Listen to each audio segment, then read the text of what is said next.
Willpower is not designed to win this war. Now, this is where many of us respond incorrectly.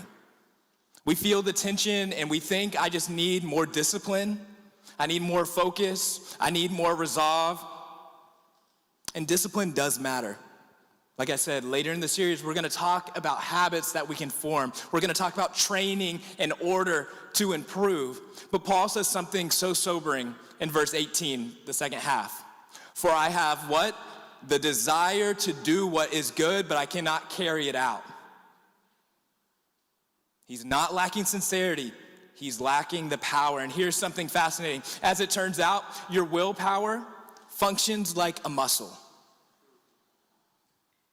When it comes to willpower, right? Try harder, do better, think on it more. I'm just gonna do and do and do in order to break this habit. But just like a muscle in your body, it fatigues when you use it, what? Over and over again. Every decision you make is like another rep in the gym. Answering emails, handling tension, making financial decisions, parenting, leading, resisting temptation, rep after rep after rep. And all of a sudden, you're tired. Researchers call this decision fatigue. There was a famous study about parole judges. At the beginning of the day, they were a lot more gracious. So people would come in and the judge would listen intently. He would hear their stories, he would have compassion, and oftentimes he ruled in favor for them. But the research studied that those that appeared in the morning were more likely to get a better case. Those that came later, what happened? Denied, denied, denied, denied.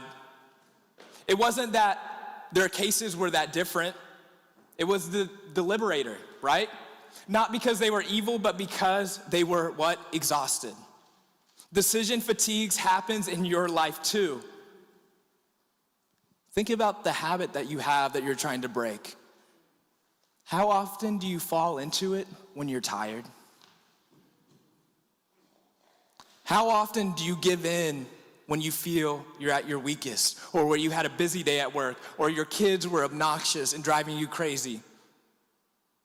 After a decision at work, a decision at home, you are put in a position to make better decisions, but eventually you get worn down. Your brain naturally defaults to what is easiest. Your brain says, don't go to the gym, go sit down.